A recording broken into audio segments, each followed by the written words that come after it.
তিন ব্যক্তির বাড়িতে আপনারা কখনো দাওয়াতে যাবেন না।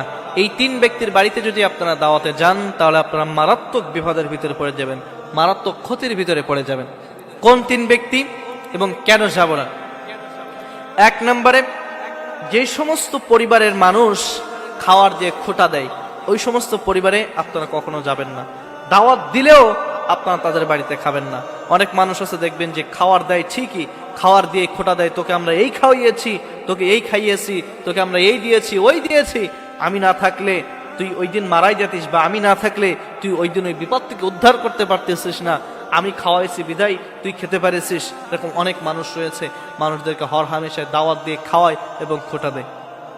সুতরাং যেই বাড়িতে আপনাকে দাওয়াত দিবে এবং দাওয়াত দিয়ে খাওয়ানোর পরে আপনাকে খোটা দিবে ওই সমস্ত পরিবারে আপনারা কখনো দাওয়াত নেবেন না, বা দাওয়াত দিলেও আপনারা ওই সমস্ত পরিবারে কখনো খেতে যাবেন না, দাওয়াত গ্রহণ করবেন না।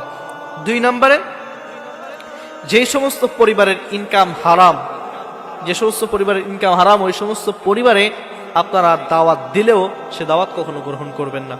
কারণ যখন আপনি আপনার পেটের ভিতরে হারাম আপনি ঢোকাবেন তখন আপনার যাবতীয় যে দোয়াগুলো আছে এগুলো আল্লাহ তাআলা কবুল করবে না। শুধু তাই নয়, আপনার যে ইবাদত বন্দেগী রয়েছে সেই ইবাদত বন্দেগী গুলো আল্লাহ তাআলার কাছে সেটা কবুল হবে না, আল্লাহ তাআলার কাছে সেগুলো পৌঁছাবে না। কারণ ইবাদত কবুল হওয়ার যে শর্ত রয়েছে সেখানে হচ্ছে হালাল রুজি ভক্ষণ করা, হালাল রুজি আপনাকে ভক্ষণ করতে হবে। যখন আপনি একজন হারাম ইনকামওয়ালা বাড়িতে চলে যাবেন, সেখানে যে আপনি খাওয়ার গ্রহণ করবেন, এই গ্রহণ যখন আপনার পেটে যতক্ষণ থাকবে ততক্ষণ পর্যন্ত আপনার এই ইবাদত আল্লাহর দরবারে কবুল হবে না।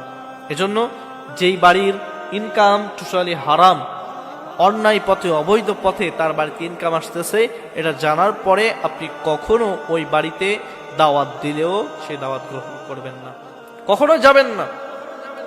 তিন নম্বরে, যেই পরিবারের মানুষ সামনে আপনাকে ভালো বলে এবং পিছনে আপনার গীবত করে, পিছনে আপনাকে পরনিন্দা করে, ওই পরিবারে ওই ফ্যামিলিতে আপনাকে দাওয়াত দিলে আপনি কখনো যাবেন না। অনেক মানুষ রয়েছে দেখবেন যে সামনে খুব ভালো বলে, হ্যাঁ এর মতো মানুষ হয় না, এটা এই ওইটা ওই, এর মতো এই সমাজের ভিতরে কোনো মানুষ নেই, পিছনে যাওয়ার পরে বলে এর মতো খারাপ মানুষ নেই, এইটা করে ওইটা করে, বিভিন্ন ধরনের গীবত আপনার সব সময়ের জন্য করতে থাকে। সামনে আপনাকে খুব ভালো বলবে যে এর মতো মানুষ হয় না, পিছনে গেলে বলে এর মতো খারাপ মানুষ দুনিয়ার জমিনের ভিতরে নেই।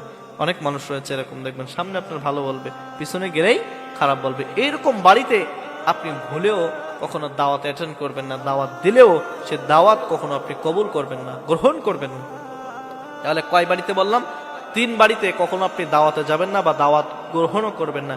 এক নম্বরে, যারা দাওয়াত দিয়ে খাওয়ায় এরপরে খোটা দেয়, এরপরে খোসা দিয়ে কথা বলে খাওয়ানোর পরে, ওই বাড়িতে কখনো দাওয়াত কবুল করবেন না। দুই নম্বরে, ওই বাড়িতে যেই বাড়ির ইনকাম হারাম, টোটালি ইনকাম হারাম, যারা অবৈধ পথে টাকা ইনকাম করে ওই বাড়িতে আপনারা দাওয়াত কবুল করবেন না, দাওয়াত খাইতেও যাইবেন না। তিন নম্বর এবং সর্বশেষ, যারা আপনাকে সামনে ভালো বলে এবং পিছনে আপনার গীবত করে ওই পরিবারে আপনারা কখনো দাওয়াত খাইতে যাবেন না বা দাওয়াত গ্রহণও করবেন না।